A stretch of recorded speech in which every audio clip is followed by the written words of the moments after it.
Welcome to Damage Report. We're just going to talk about what kind of damage EA has done when it comes to Battlefront, and the update of what they're currently doing and discussing that. So what has happened? Well, I first ran across this whole Sean guy claiming he has had up to 7 death threats and over 1,600 individual personal attacks now. And yes, for legal reasons I'm keeping track. And why, you might ask? Because of an unpopular feature in a game. Now this guy, Sean, he is supposedly in game dev for EA. And through a lot of investigating and other people looking into it and other stuff, it has turned out that maybe Sean doesn't actually work for EA. According to EA themselves, they essentially said that Big Sean 66 has not actually reported any of these instances at all, and nobody in their company seems to have reported such a thing that has happened. And then of course, reaching out to him, people have not been able to get a hold of him, but he seems to always be there to fanboy over EA and tell people how it's not EA's fault and blah blah blah and this, that, and the other. But it turns out that he may not actually work for EA, although he keeps claiming that he does. But his account is currently locked and all this other stuff, so you got that. That was probably a nothing. It was fake. So what does that have to do with anything else? Well, it's the unpopular feature, which honestly is not a feature, because last time I checked, a loot box is not a fucking feature. Sorry. No matter how you want to go about it, it's not a feature. So what has happened? EA Battlefront 2 comes out. The points to unlock hero characters are outrageous, about 60,000 or so per pop. After every match, you gain about the same amount of points, regardless of whether you are the top 3 or if you have AFK'd through the whole match. You're going to get about the same amount every time you play multiplayer. On top of that, if you want to play the single player stuff, well, after you do that for a little bit, you hit a cap, and then it gives you this nice mobile style game for your phone, cooldown timer, saying if you want to earn any more credits on the single player type stuff, you're going to have to wait X amount of hours in order to do it. And then, when it comes to the multiplayer, everything revolves primarily around the loot boxes. It's not cosmetic stuff. You're getting all sorts of things in there, stuff to make star cards, things to unlock heroes, and so on and so forth. Now, not only are these group loot boxes, of course, randomized, so you have no idea what you're going to actually get, whether you get what you're looking for or not. You can buy the heroes straight up, but it's an estimated about 40 hours of actual multiplayer game time in order to have enough to unlock a character, a hero. And then EA cut that by 75%, lowering it drastically, like a going out of business sell.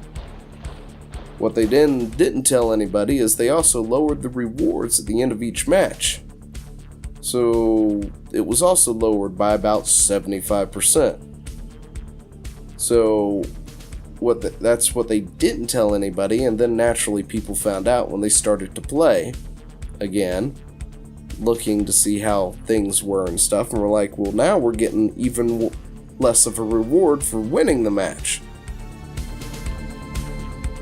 which then threw more fuel onto the fire, of course.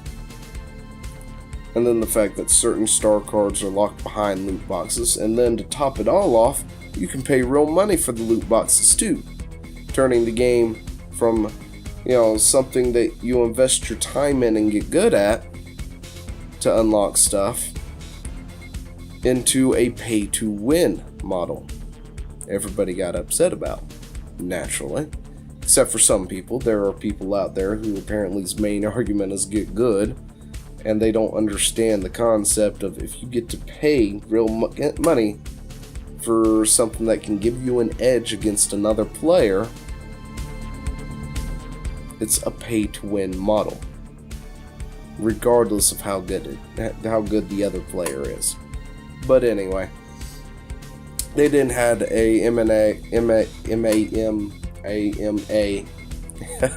AMA on Reddit, and that they threw a couple of people to the wolves.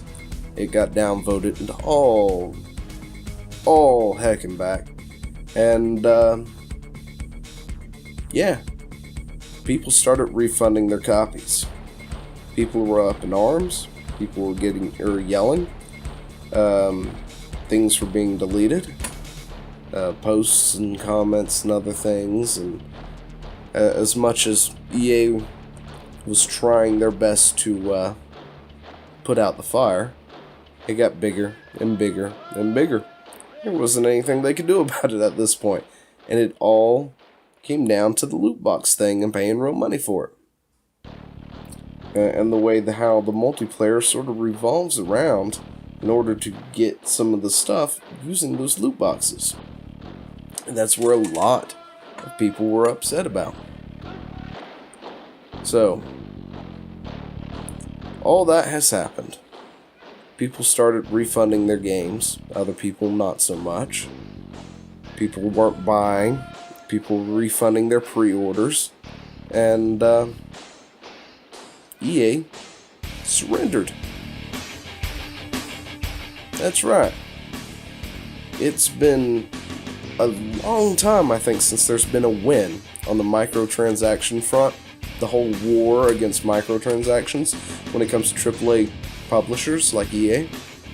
But essentially, this is kind of a win.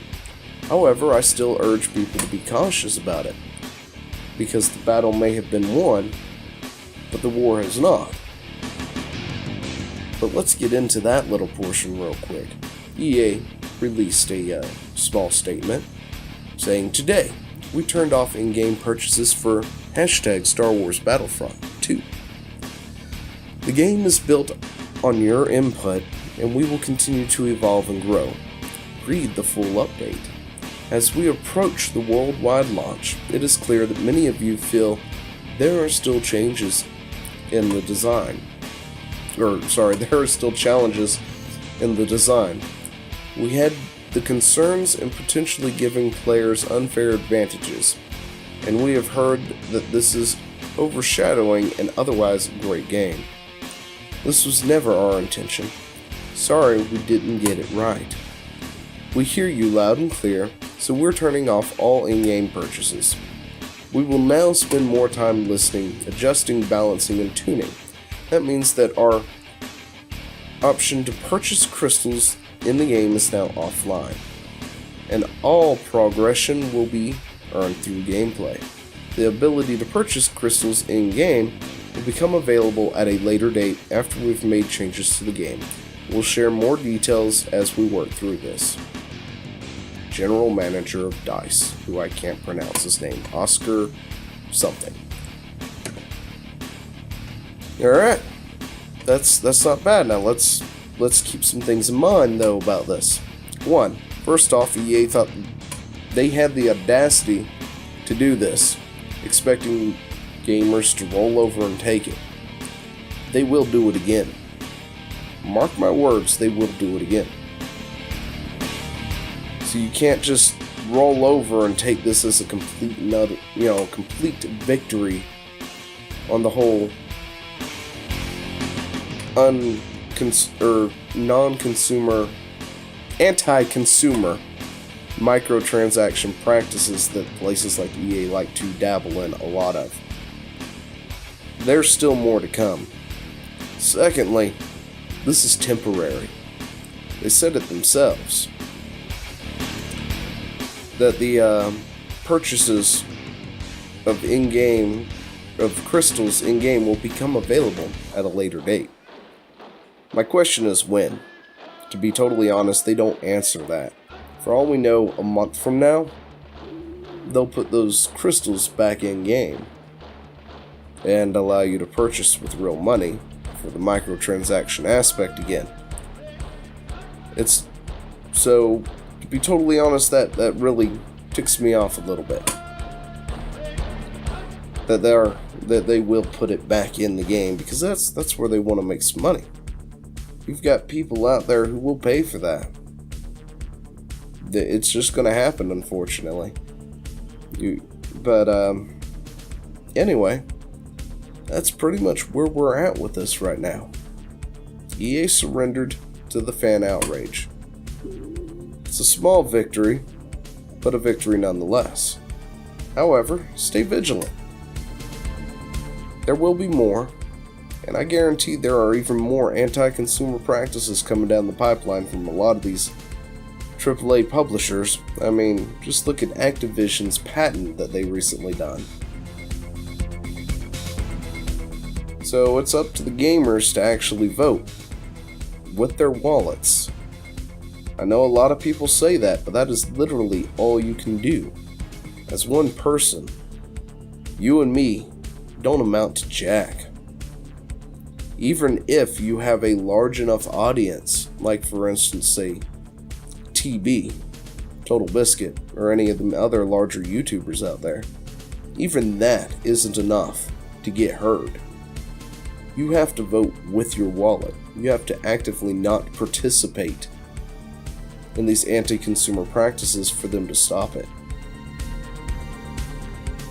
So what do you think about all this? Let me know down in the comments below. Until then, I'll talk to you later.